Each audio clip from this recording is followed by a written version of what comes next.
ஐயோ ஊனதருளில் ஆசையற்ற பாவி என்னை கையை கொடுத்தணைப்பாய் கண்ணே ரஹ்மானே மௌலா.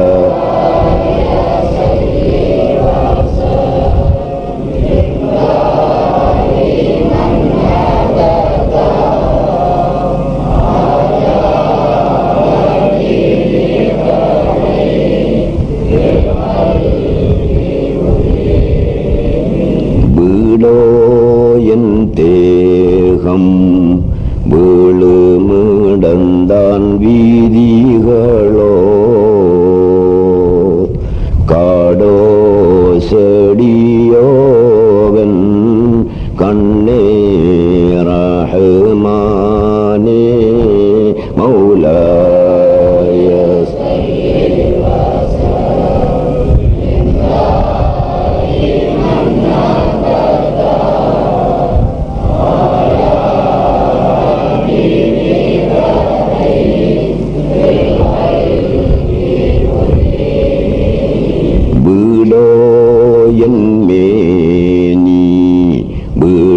வீழுமிடந்தான் வீதிகளோ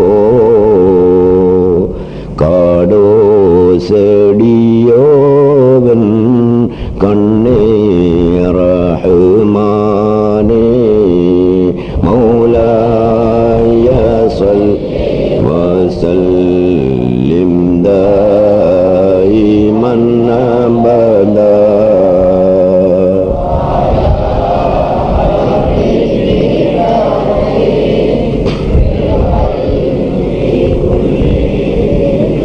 அல்ஹம்துலில்லாஹி ரப்பில் ஆலமீன் வஸ்ஸலாத்து வஸ்ஸலாமு அலா சய்யிதினா முஹம்மதின் அஷ்ரஃபில் முர்சலீன் வஅலா ஆலிஹி வஅஸ்ஹாபிஹி வஅஸ்வாஜிஹி வஅஹ்லி பைத்திஹி அஜ்மஈன். அம்மா பஅத். அன்புக்குரிய சகோதரர்களே, அல்லாஹ்வின் நல்லடியார்களே, ஞான வழி தோழர்களே, திருக்குர்ஆனில் 2 இடங்களில் 2 வசனங்கள் வருகின்றன. அவ்விரு வசனங்களுக்கிடையிலும் தொடர்பு இருக்கிறது. அந்த தொடர்பை உங்கள் மத்தியில் விளங்கப்படுத்துவதற்காக நான் எழுந்திருக்கிறேன். அல்லாஹு தஆலா திருக்குர்ஆனில் ஒரு இடத்திலே சொல்லுகிறான், ஹாஃபிது அலஸ் ஸலவாத்தி வஸ்ஸலாத்தில் வுஸ்தா வகூமு லில்லாஹி கானிதீன். ஹாஃபிது அலஸ் ஸலவாத்தி வஸ்ஸலாத்தில் வுஸ்தா. ஹாஃபிது நீங்கள் பேணிக்கொள்ளுங்கள், அலஸ் ஸலவாத்தி தொழுகைகளின் மீது நீங்கள் பேணுதலாக இருந்து கொள்ளுங்கள். வஸ்ஸலாத்தில் வுஸ்தா இன்னும் நடுத்தொழுகையின் மீதும் நீங்கள் பேணுதலாக இருந்து கொள்ளுங்கள் என்று சொல்லுகிறான். ஹாஃபிது நீங்கள் பேணுதலாக இருந்து கொள்ளுங்கள், பேணுதலாக நடந்து கொள்ளுங்கள். அலஸ் ஸலவாத்தி தொழுகைகளின் மீது நீங்கள் பேணுதலாக இருந்து கொள்ளுங்கள். ஸலவாத்து என்ற சொல் சலாத்துன் என்ற சொல்லுடைய பன்மை சொல். சலாத்துன் என்றால் ஒரு தொழுகை, ஸலவாத்துன் என்று சொன்னால் பல தொழுகைகள். ஸலவாத் என்று சொல்லக்கூடிய அந்த பன்மை சொல் ஐங்கால தொழுகையையும் எடுத்துக்கொள்ளக்கூடிய ஒரு பன்மை சொல். அல்லாஹ் என்ன சொல்கிறான்? ஹாஃபிது நீங்கள் பேணுதலாக இருந்து கொள்ளுங்கள், அலஸ் ஸலவாத்தி ஐங்கால தொழுகைகளின் மீதும் பேணுதலாக இருந்து கொள்ளுங்கள். அலஸ் ஸலவாத்தி என்று அவன் சொல்லி இருப்பதினால் ஐங்கால தொழுகைகளும் அந்த சொல்லுக்குள் அடங்கிவிட்டன. ஆகவே 5 நேர தொழுகைகளையும் நீங்கள் பேணுதலாக தொழுது கொள்ளுங்கள் என்று சொன்ன அல்லாஹ் பின்னாலே சொல்லுகிறான், வஸ்ஸலாத்தில் வுஸ்தா தொழுகையையும் பேணுதலாக தொழுது கொள்ளுங்கள். சகோதரர்களே, நாங்கள் சிந்திக்க வேண்டியது அஸ்ஸலாத்துல் உஸ்தாவை பற்றித்தான். ஐங்கால தொழுகைகளையும் பேணுதலாக தொழுது கொள்ளுங்கள் என்று அல்லாஹ் சொல்லி இருக்கிறான். நாங்கள் ஐங்காலமும் பேணுதலாக தொழுது வருகிறோம். அதே மாதிரி வஸ்ஸலாத்தில் உஸ்தா, நடுத்தொழுகையையும் நீங்கள் பேணுதலாக தொழுது கொள்ளுங்கள் என்று சொல்லுகிறான். அந்த நடுத்தொழுகை எது என்பதை பற்றி நாங்கள் சிந்தனை பண்ணி பார்க்க வேண்டும். ஐங்கால தொழுகையை பற்றி எங்களுக்கு தெரியும். லுஹர், அஸ்ர், மக்ரிப், இஷா, சுப்ஹ். வஸ்ஸலாத்தில் உஸ்தா, நடுத்தொழுகை என்றால் எது என்பதை பற்றி நாங்கள் சிந்தனை பண்ணி பார்க்க வேண்டும். சிந்தனை பண்ணி அது எது என்பதை அறிந்து அதையும் ஐங்கால தொழுகையை போல் நாங்கள் பேணுதலாக தொழுது வர வேண்டும். இந்த நடுத்தொழுகை எது என்பதை பற்றி இமாம்கள், அறிஞர்கள் கருத்து கூறுகின்ற பொழுது அசர் தொழுகை என்று அவர்கள் சொல்லுகிறார்கள். ஏன் அசர் தொழுகையை நடுத்தொழுகை என்று சொல்லப்பட வேண்டும் என்றால், மக்ரிப் தொழுகைக்கும் இஷா தொழுகைக்கும் இரண்டு தொழுகை, லுஹர் தொழுகை, சுப்ஹ் தொழுகை இரண்டு தொழுகை. இது இரண்டுக்கும் நடுவே இருக்கிறது அஸ்ர் தொழுகை. ஆகையினால் ஸலாத்துல் உஸ்தா, நடுத்தொழுகை என்று அல்லாஹ் சொன்னது அஸ்ர் தொழுகைதான் என்று குறிப்பிடுகிறார்கள். இந்த அடிப்படையில் நடுத்தொழுகை அஸ்ர் என்று யோசித்தால் மக்ரிபும் நடுத்தொழுகையாக வரும், இஷாவும் நடுத்தொழுகையாக வரும், சுப்ஹும் நடுத்தொழுகையாக வரும், லுஹரும் நடுத்தொழுகையாக வரும். அது எப்படி? அஸ்ர் தொழுகைதான் நடுத்தொழுகை என்று விளக்கம் எழுதுகின்ற பெரியார்கள் மக்ரிப், இஷா இரண்டு தொழுகையையும் ஒன்றாகவும், லுஹர், சுப்ஹ் இரண்டையும் ஒன்றாகவும் எடுத்து இது நடுவிலே இருக்கின்ற தொழுகை அஸ்ர் தொழுகை என்று சொல்லுகிறார்கள். அவர்கள் சொல்வது சரி என்று நாம் வைத்துக் கொண்டால் மக்ரிப் தொழுகையும் நடுத்தொழுகையாக வரலாம் அல்லவா? அது எப்படி? இஷாவையும் சுபஹையும் ஒன்றாக எடுங்கள், அஸ்ரையும் லுஹரையும் ஒன்றாக எடுங்கள், நடுத்தொழுகை மக்ரிபாக வரும். அதே மாதிரி இஷா தொழுகையும் நடுத்தொழுகையாக வரும் இடம் உண்டு. அது எப்படி? சுப்ஹையும் லுஹரையும் ஒன்றாகவும் அஸ்ரையும் மக்ரிபையும் ஒன்றாகவும் எடுத்தால் இஷா தொழுகை நடுத்தொழுகையாக வரும், சுப்ஹும் நடுத்தொழுகையாக வரும். எப்படி? லுஹரையும் அஸ்ரையும் ஒன்றாகவும் மக்ரிபையும் இஷாவையும் ஒன்றாகவும் எடுத்தால் சுப்ஹு நடுத்தொழுகையாக வரும். அதே போல் லுஹரும் நடுத்தொழுகையாக வரும், அஸ்ரையும் மக்ரிபையும் ஒன்றாகவும் இஷாவையும் சுபஹையும் ஒன்றாகவும் எடுத்தால் லுஹரு நடுத்தொழுகையாக வரும். ஆகவே நடுத்தொழுகை என்று இறைவன் சொன்னது அஸ்ர் என்று சில தஃசீர்களிலே சில இமாம்கள், சில அறிஞர்கள் எழுதியிருக்கிறார்கள். எழுதியிருந்தாலும் கூட இவ்வாறு நாம் நோக்குகின்ற பொழுது ஒவ்வொரு தொழுகையும் நடுத்தொழுகையாக வருவதற்கு சாத்தியம் இருக்கிறது. இன்னும் ஒரு வகையில் இதை நடுத்தொழுகை என்று சிந்திக்கலாம். சிந்தனை பண்ணி பாருங்கள். இரா தொழுகை, பகல் தொழுகை என்று இரண்டு வகையான தொழுகைகள் இருக்கின்றன.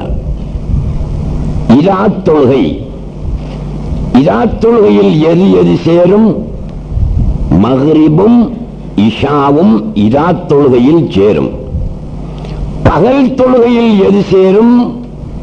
சுப்ஹும் லுஹரும் பகல் தொழுகையில் சேரும். எனவே இரா தொழுகை இரண்டுக்கும் பகல் தொழுகை இரண்டுக்கும் இடைப்பட்ட தொழுகை அஸ்ர் என்ற அடிப்படையில் நடுத்தொழுகை அஸ்ர் என்று சில இமாம்கள் கருத்து தெரிவிக்கின்றார்கள். ஆனால் இந்த கருத்தை எல்லாம் விட மேலான ஒரு கருத்து இருக்கிறது. அதைத்தான் உங்களுடைய கவனத்துக்கு தர நான் விரும்புகிறேன். ஹாஃபிது அல ஸலவாத்தி, இந்த ஸலவாத் என்ற சொல்லுக்குள் அஸ்ர் எல்லா தொழுகையும் அடங்கிவிட்டபடியினால் வஸ்ஸலாத்தில் உஸ்தா என்று பின்னால் அல்லாஹ் சொல்லி இருப்பது அசர் தொழுகை அல்ல. ஆனால் அசர் தொழுகைக்கு ஏனைய தொழுகைகளை விட ஒரு மகிமை உண்டு. நபியுல்லாஹி ஸல்லல்லாஹு அலைஹி வஸல்லம் சொன்னார்கள், மன் ஸல்லல் பர்தைனி தஹலல் ஜன்னா, எவன் ஒருவன் குளிரான 2 தொழுகைகளை தொழுதானோ அவன் சுவர்க்கம் போய்விட்டான் என்று சொன்னார்கள். குளிரான 2 தொழுகைகளை தொழுதவன் சுவர்க்கம் போய்விட்டான். குளிரான 2 தொழுகைகளும் எவை? ஒன்று சுப்ஹ், மற்றது அஸ்ர்.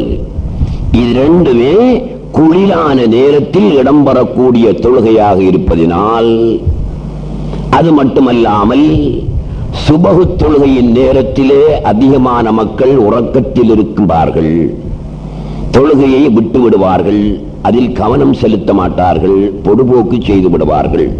ஆகையினால் அதை குறிப்பாக ரசூலுல்லாஹி ஸல்லல்லாஹு அலைஹி வஸல்லம் சொன்னார்கள். அஸ்ர் தொழுகையின் போது மக்களுக்கு ஜோலிகள், வேலைகள் அதிகமாக இருக்கும். லுஹர் தொழுகையில் ஒருவனுக்கு இருக்கின்ற வேலையை விட, மக்ரிப் தொழுகையில் இருக்கின்ற வேலையை விட, இஷா நேரம் இருக்கின்ற வேலையை விட அஸ்ர் நேரம் ஒருவனுக்கு வேலை அதிகமாக இருக்கும். காரணம், அவன் தனது தொழிலிலிருந்து விடுபடக்கூடிய ஒரு நேரம், தன்னுடைய வீட்டுக்காக மனைவி மக்களுக்காக உணவுகளை தேடக்கூடிய ஒரு நேரம். ஆகவே அந்த நேரமும் பொறுப்பான நேரம். மனிதன் தொழுகையில் பொடுபோக்கு செய்துவிடக்கூடிய சாத்தியம் இருக்கிறது. இதனால் இந்த 2 தொழுகைக்கும் முக்கியத்துவம் கொடுக்கப்பட வேண்டும் என்பதற்காக நபியுல்லாஹி ஸல்லல்லாஹு அலைஹி வஸல்லம் அவர்கள் மன் ஸல்லல் பர்தைனி தஹலல் ஜன்னா, குளிரான 2 தொழுகைகளையும் தொழுதவன் சுவர்க்கம் போய்விட்டான் என்று சொன்னார்கள். எனவே அஸ்ர் தொழுகைக்கு இந்த அடிப்படையில் ஏதோ ஒரு மகிமை, சிறப்பு இருந்தாலும் கூட, மேலே சொன்ன திருக்குர்ஆன் வசனத்தில் சொல்லப்பட்ட ஸலாத்துல் உஸ்தா, நடுத்தொழுகை என்பது அஸ்ர் தொழுகை அல்ல. அப்படியானால் அது என்ன தொழுகை? சிலர் தஹஜ்ஜுத் தொழுகை என்றும் கருத்து தெரிவிக்கின்றார்கள். சில இமாம்கள், சில அறிஞர்கள் தஹஜ்ஜுத் தொழுகை என்று கருத்து தெரிவித்தாலும் கூட அது கூட பொருத்தமான ஒரு கருத்தாக தென்படவில்லை. காரணம், தஹஜ்ஜுதை நடுத்தொழுகை என்று சொல்வதாயிருந்தால் அதற்கு முன்னாலும் பின்னாலும் தொழுகைகள் வந்திருக்க வேண்டும். அது நடுவிலே வந்திருந்தால் அதை நடுத்தொழுகை என்று சொல்லலாம். அப்படி ஒரு தொழுகை இல்லை. ஆகையினால் நடுத்தொழுகை என்று தஹஜ்ஜுத் தொழுகையை குறிப்பிடுவதும் பொருத்தமற்றது. ஆனால் இமாம்கள், பெரியார்கள் இப்படியெல்லாம் கருத்து தெரிவிக்கின்றார்கள். அவர்கள் எல்லாம் இப்படியெல்லாம் கருத்து தெரிவிக்கின்ற பெரியார்கள், இமாம்கள் எல்லாம் உலமாஉல் ஸவாஹிர், ஸாஹிருடைய உலமாக்கள் தான். குர்ஆனையும் ஹதீஸையும் மேலெழுந்த வாரியாக ஆராய்கின்றார்களே, அவர்கள்தான் மேல் சொன்ன வசனத்துக்கு நடுத்தொழுகை என்றால் அஸ்ர் தொழுகை என்றும், நடுத்தொழுகை என்றால் தஹஜ்ஜுத் தொழுகை என்றும் விளக்கம் எழுதுகிறார்கள். ஆனால் மேலே, நீருக்கு மேலே நீச்சல் அடிக்காமல் நீரின் உள்ளே குளியோடக்கூடிய ஆரிஃபீன்கள், ஞானிகள், அவுலியாக்கள் அஸ்ஸலாத்துல் உஸ்தாவுக்கு வேறொரு விளக்கம் எழுதியிருக்கிறார்கள். அது என்னவென்றால், ஹாஃபிது அல ஸலவாத்தி, நீங்கள் தொழுகைகளின் மீது பேணுதலாக இருந்து கொள்ளுங்கள். 5 நேர தொழுகைகளையும் அந்த சொல் குறிக்கும். 5 நேர தொழுகைகளின் மீதும் பேணுதலாக இருந்து கொள்ளுங்கள். வஸ்ஸலாத்தில் உஸ்தா, நடுத்தொழுகையின் மீதும் பேணுதலாக இருந்து கொள்ளுங்கள் என்றால், நடுத்தொழுகை என்பது கல்பினுடைய தொழுகை என்று சொல்கிறார்கள். கல்பினுடைய மனதினுடைய தொழுகை என்று அவர்கள் விளக்கம் கொடுக்கிறார்கள். ஏன் அவ்வாறு விளக்கம் கொடுக்கிறார்கள்? ஒரு மனிதன் ரூஹு என்ற ஒன்றாலும் ஜஸது என்ற ஒன்றாலும் இணைக்கப்பட்டவனாக இருக்கிறான். ஒரு மனிதனில் ரூஹு என்ற உயிரும் இருக்கிறது, ஜஸது என்ற சடலமும் இருக்கிறது. ரூஹுக்கும் உயிருக்கும் இவனுடைய சடலத்துக்கும் இவனுடைய உடலுக்கும் இடையில் கல்பு என்று ஒன்று இருக்கிறது. அது நடுவிலே இருக்கிறது. ரூஹுக்கும் இவனுடைய உடலுக்கும் நடுவிலே இருக்கிறது கல்பு. அந்த கல்வினுடைய தொழுகையின் மீதும் நீங்கள் பேணுதலாக இருந்து கொள்ளுங்கள். ஹாஃபிது அலஸ் ஸலவாத்தி, ஐங்கால தொழுகைகளையும் பேணுதலாக தொழுங்கள். வஸ்ஸலாத்தில் உஸ்தா, கல்வினுடைய தொழுகையையும் பேணுதலாக தொழுது வாருங்கள். ஆகவே ஸலாத்துல் உஸ்தா என்பது கல்வினுடைய தொழுகை. கல்வினுடைய தொழுகை என்றால் என்ன? எங்களுடைய உடலின் தொழுகை நாங்கள் இப்போது ஐங்காலமும் தொழுகின்றோமே, இது எங்களுடைய உடலின் தொழுகை. அது குறிப்பிட்ட நேரத்தோட முடிஞ்சு போகும். லுஹர் என்றால் அதற்கு ஒரு 10 நிமிஷம், அந்த 10 நிமிஷத்தோட அந்த தொழுகை முடிவு பெறும். அசர் 10 நிமிஷம் என்றால் அதோடு அந்த தொழுகை முடிவு பெறும். கல்வினுடைய தொழுகை என்றால் அது நிரந்தரமாக தொழுது கொண்டிருக்கக்கூடிய தொழுகை. கல்வினுடைய தொழுகை என்ன? நிஸ்யானு மா சிவல்லாஹ், இதுதான் கல்வினுடைய தொழுகை. உடலினுடைய தொழுகை என்ன? நாங்கள் இப்போது ஐங்காலமும் தொழுது வருகிறோமே, ஃபர்துகள் பேணி, ஷர்த்துக்கள் பேணி, சுன்னத்துக்கள் பேணி தொழுது வருகிறோமே, அதுதான் உடலினுடைய தொழுகை. ஆனால் கல்வினுடைய தொழுகை என்பது நிஸ்யானு மா சிவல்லாஹ், அல்லாஹ்வை தவிர உள்ள அனைத்தையும் மறந்து போகுதல். அல்லாஹ்வை தவிர உள்ள அனைத்தையும், அதாவது சுருக்கமாக சொன்னால் சிருஷ்டிகளை மறந்து போகுதல். அதாவது அதைவிட சுருக்கமாக சொன்னால் சிருஷ்டிகளை ஹக்காக நோக்குதல், சிருஷ்டிகளை ஹக்காக பார்த்தல். இது கல்வினுடைய தொழுகை. இந்த தொழுகையையும் நீங்கள் பேணிக் கொள்ளுங்கள் என்று அல்லாஹ் சுப்ஹானஹு வ தஆலா சொல்லி இருக்கிறான். சிலர் நினைக்கலாம் கல்வினால் மட்டும் தொழுது கொண்டிருந்தால் போதும், இந்த உடலின் தொழுகை தேவையில்லை என்று சிலர் நினைக்கலாம். விளக்கமும் சொல்லலாம், நம்பியும் இருக்கலாம். அப்படியானால் அல்லாஹ் சுப்ஹானஹு வ தஆலா என்ன சொல்லி இருப்பான்? ஹாஃபிது அலஸ் ஸலாத்தில் உஸ்தா, நடுத்தொழுகையின் மீது, கல்வினுடைய தொழுகையின் மீது நீங்கள் பேணுதலாக இருந்து கொள்ளுங்கள் என்று சொல்லி இருப்பான். அப்படி சொல்லி இருக்கிறானா? இல்லை. உடலின் தொழுகையை பற்றியும் முன்னாலே சொல்லி இருக்கிறான். ஹாஃபிது அலஸ் ஸலவாத்தி, உடலின் தொழுகைகளையும் பேணிக் கொள்ளுங்கள். அஸ்ஸலாத்துல் உஸ்தா என்று சொல்லப்படக்கூடிய கல்வினுடைய தொழுகையையும் பேணிக் கொள்ளுங்கள் என்று அல்லாஹ் சுப்ஹானஹு வ தஆலா சொல்லி இருப்பதினால் நாங்கள் ஐங்காலம் தொழுவதோடு மட்டும் நின்று விடாமல் கல்வினுடைய தொழுகையையும் தொழக்கூடியவர்களாக இருக்க வேண்டும். அது எந்த நேரமும் தொழலாம், அதுக்கு குறிப்பிட்ட நேரம் கிடையாது. லுஹர் தொழுவதற்கு நேரம் வர வேண்டும். அந்த நேரம் முடிந்தவுடன் லுஹர் தொழுகை முடிவடைகிறது. அசர் தொழுகைக்கு நேரம் வர வேண்டும். அந்த நேரம் முடிந்தவுடன் அத்தொழுகை முடிவடைகிறது. ஆனால் கல்வினுடைய தொழுகைக்கு நேரம் வருவதும் இல்லை, அது முடிவடைவதும் இல்லை. எந்த நேரத்திலும் தொழுது கொண்டிருக்கலாம். கல்வினால் தொழுவது என்றால் எப்படி? நிஸ்யானு மா சிவல்லாஹ், அல்லாஹ்வை தவிர உள்ள அனைத்தையுமே மறந்து போகுதல். அல்லாஹ்வை தவிர உள்ள அனைத்தையுமே மறந்தால் உலகத்திலே ஒருத்தன் எப்படி அப்பா வாழுவான்? எப்படி மறக்க முடியும்? மனைவியை மறக்கலாமா? வியாபாரத்தை மறக்கலாமா? கொடுக்கல் வாங்கல் செய்வதை மறக்கலாமா? மார்க்கெட்டுக்கு போவதை மறக்கலாமா? நண்பர்களை மறக்கலாமா? அல்லாஹ்வை தவிர உள்ள அனைத்தையும் மறந்தால் மறந்தவன் எப்படி இந்த உலகத்திலே வாழ முடியும் என்று நீங்கள் யோசிக்க தேவையில்லை. நீங்கள் மறப்பதென்றால் என்ன அர்த்தம் தெரியுமா? அவற்றை ஹக்காக நீங்கள் நோக்கினால் சிருஷ்டியை மறந்து விடுகிறீர்கள் என்பதுதான் அர்த்தம். நீங்கள் பார்க்கும் பொருளை எல்லாம் ஹக்காக பாருங்கள், சிருஷ்டியை நீங்கள் பார்க்கவில்லை, சிருஷ்டியை மறந்து விட்டீர்கள் என்பது அர்த்தம். ஆகவே எந்த நேரத்திலும் எதை பார்ப்பதா இருந்தாலும் அதை ஹக்காக, இறைவனாக, அல்லாஹ்வாக நாங்கள் பார்க்கின்ற போது, அந்த உணர்விலே நாங்கள் இருக்கின்ற போது நாங்கள் கல்வினால் தொழுது கொண்டே இருக்கிறோம் என்ற அர்த்தம் வந்துவிடும்.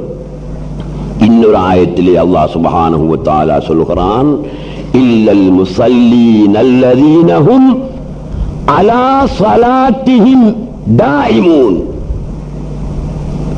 சிலர்களை தவிர, தொழக்கூடிய சிலர்களை தவிர.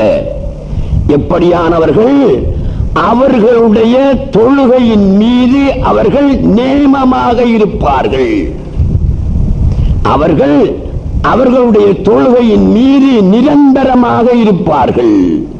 நேமமா எப்படி தொழுகிற சொல்லுங்க பாப்போம்.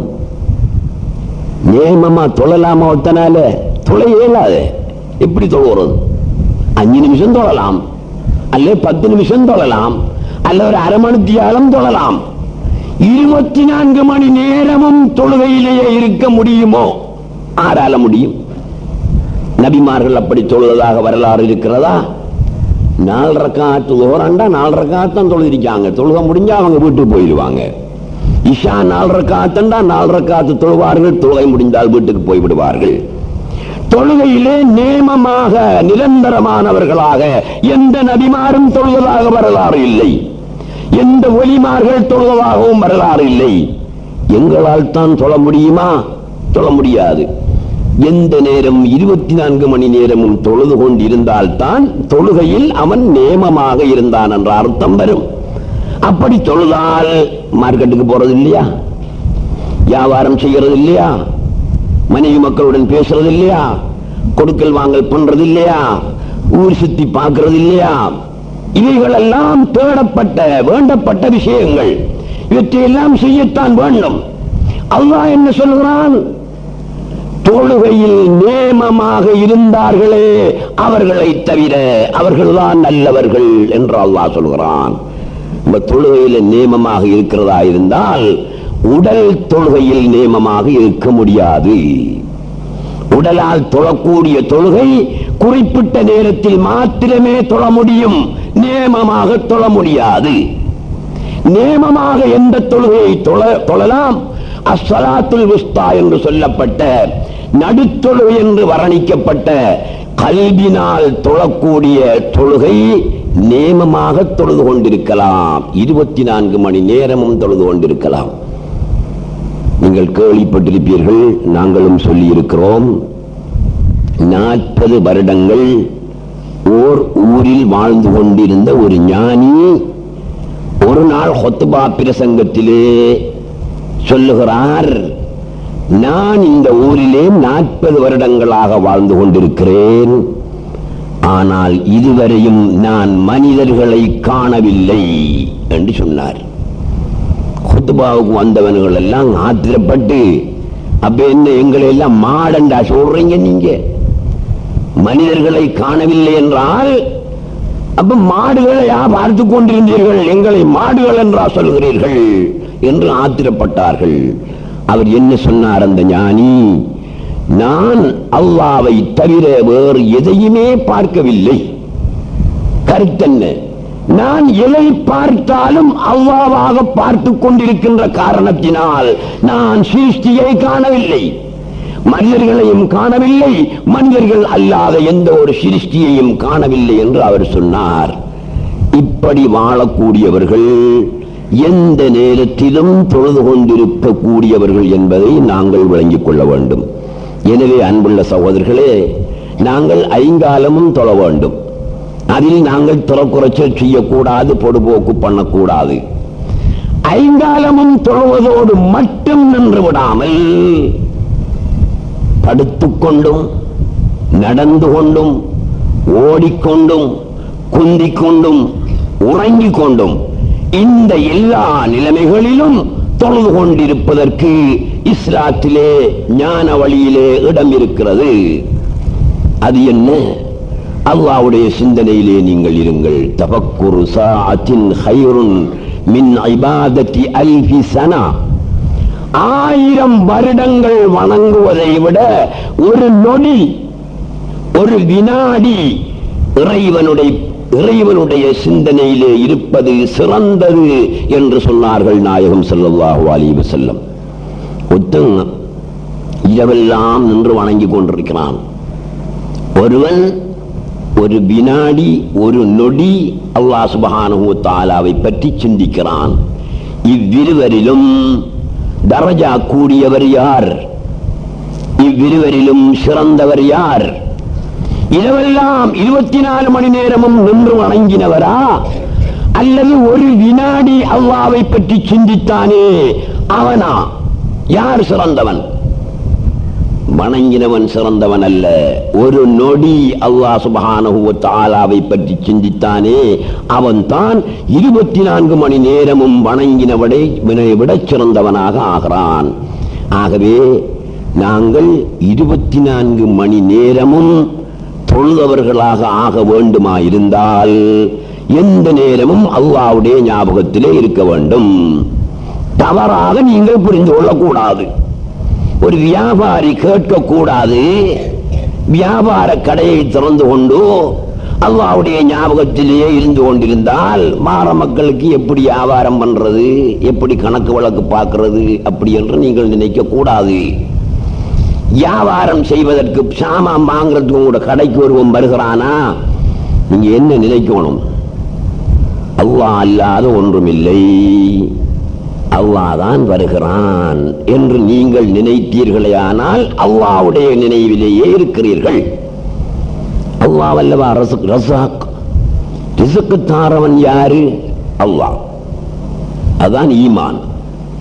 இங்கே இருக்கக்கூடிய யாருக்காவது சொல்ல முடியுமா அல்லாஹ் எப்போதாவது உங்களுக்கு உங்களிடம் ரிஸ்க் தந்தான் என்று சொல்ல முடியுமா? எவ்வளவு பேர் நாங்கள் இந்த இடத்திலே வைத்திருக்கிறோம். எங்களில் யாருக்காவது எப்போதாவது அல்லாஹ் ரிஸ்க் தந்ததுக்கு வரலாறு இருக்கிறதா? இல்லையே. ஒருவர் பொட்டணியை கட்டிக்கொண்டு களவாஞ்சி குடிக்கு போகிறார், படுவாங்கரைக்கு போகிறார், ஆரம்பத்தைக்கு போகிறார்.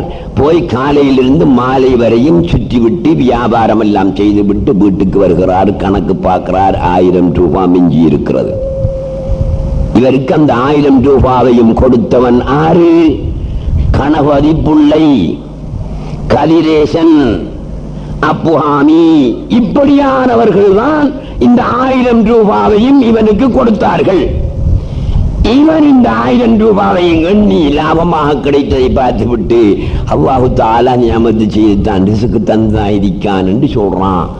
அல்லாஹ் ரிஸ்க் கொடுத்த அல்லாஹ் என்று ஒருவன் உங்களிடத்திலே வந்து ஏதாவது வாங்கினானா? இல்லையே. கந்தசாமி வாங்கினான், கதிரேசன் வாங்கினான். அப்படியானால் அல்லாஹ் சுப்ஹானஹு வ தஆலா கந்தசாமியினுடைய உருவத்திலே, மல்ஹரிலே, கதிரேசன் என்ற மல்ஹரிலே தஜல்லியாகி அவன் தான் வந்தான். உன் கண் உன்னை ஏமாற்றினால் என் மேல் கோபம் உண்டாவதோ என்று சொல்வது போல நீ கந்தசாமி என்று பார்த்தாய், கதிரேசன் என்று பார்த்தாய், உண்ட கண் உன்னை ஏமாற்றி போட்டது. ஹக்கீகத்திலே வந்தவன் யாரு? கந்தசாமியும் அல்ல, கதிரேசனும் அல்ல. கந்தசாமியும் இல்லை, கதிரேசனும் இல்லை. கர்த்தாதான் இருக்கிறான். அவன் தான் கந்தசாமியாக கதிரேசனாக வந்து உனக்கு ரிஸ்க் தந்தான். கீழே அவன் கூட்டாளி நின்றான். என்னடா சத்தங்க பார்த்தா மாறான். கூட்டாளி மேலிருந்து புடிச்சு காப்பாத்தி வச்சான். அல்லாஹ் காப்பாத்திட்டான். என்ன சொல்றான் அவன்? அல்லாஹ் காப்பாத்திட்டான். அட உங்க கூட்டாளி இல்லவா காப்பாத்தின? அல்லாஹ் ஒருவன் வந்து உன்னை பிடிச்சி காப்பாத்தினியா? இல்லையே, உன் கூட்டாளிதான் நீ காப்பாற்றினான். நீ என்ன சொல்கிறாய்? அல்லாஹ் காப்பாற்றி விட்டான் என்று கூட்டாளியை அல்லாஹ் என்று சொல்கிறாய். ஆனால் அவனை ஏற்றுக்கொள்ள மறுக்கின்றாய். உனக்கு தெரியாமலேயே அல்லாஹ் காப்பாற்றி விட்டான் என்று கூட்டாளியை அல்லாஹ் என்று நீ சொல்லுகிறாய் வாயால. உண்ட கல்பால அந்த கூட்டாளி தான் அல்லாஹ் என்று ஏற்பதற்கு மறுக்கின்றாய். உன்னால் ஜீரணிக்க முடியாமல் இருக்கிறது. உண்மையில் காப்பாற்றினவன் யார்? கூட்டாளியா? இல்லை, கூட்டாளியும் இல்லை, கூட்டாளிக்கு காப்பாற்றவும் முடியாது. காப்பாற்றுபவன் அவனேதான். ஆகையினால் காணும் சொருவமெல்லாம் கர்த்தன் மகர் என்று பேணி சுகூது செய்து பிளக்கும் நாள் என்னாளோ என்று அவர்கள் பாடினது போல காணும் பொருளை எல்லாம் கர்த்தன் மகர் என்று. கர்த்தன் மகர் அங்குள்ள கர்த்தன் வேற மகர் வேற என்று நினைத்துக் கொள்ளாதீர்கள். கர்த்தன் என்று காணும் பொருளை எல்லாம் கர்த்தன் என்று பேணி சுகூது செய்து நாங்கள் பிளப்பட்டு வாழ்வதற்கு தண்டித்துக் கொள்ள வேண்டும் என்பதை உங்கள் மத்தியிலே கூறி வைப்பதுடன், சகோதரர்களே, நான் இடையிடையே உங்கள் மத்தியிலே ஒரு கருத்து சொல்லி வருவது வழக்கம். தௌஹீத்வாதிகளுக்கென்றுள்ள ஒரே ஒரு தளம் நமது பத்ரியா ஜும்மா பள்ளி வாயில் மாத்திரம்தான். வேறு தௌஹீதை பேசக்கூடிய தளம் கிடையாது. அவுலியாக்களுடைய சிறப்பை பேசக்கூடிய தளம் கிடையாது. சுன்னத் வல் ஜமாஅத் கொள்கையை பேசக்கூடிய தளம் கிடையாது. வஹாபிசத்தை எதிர்த்து பேசக்கூடிய இடம் கிடையாது. இந்த காத்தாங்குடியிலே எங்கேயும் கிடையாது. அப்படியானால் தௌஹீத்வாதிகளான உங்களுக்குரிய ஒரே தளம் இதுதான். அவுலியாக்களின் ஆதரவாளர்களான உங்களின் ஒரே தளம் இதுதான். சுன்னத் வல் ஜமாஅத் கொள்கையிலே வாழும் உங்களுக்குரிய ஒரே இடம் இதுதான். இதை கட்டி எழுப்புவதிலும் இதை பராமரிப்பதிலும் நீங்கள் முழு கவனம் செலுத்தி வர வேண்டும் சகோதரர்களே. நீங்கள் இந்த பள்ளி வாயிலுக்காக மாத சந்தாவுக்கு பதிந்திருக்கிறீர்கள். ஆனால் மாத சந்தா கொடுப்பவர்கள் 105% தான் மாத சந்தா கொடுக்கின்றீர்கள். இங்கே பதியப்பட்டிருக்கக்கூடிய சந்தாவின் மொத்த தொகை 20,000க்கு மேல் இருக்கிறது. இந்த மாதம் பிப்ரவரி மாதம் 2700 ரூபாய் மட்டுமே மாத சந்தா வந்திருக்கிறது.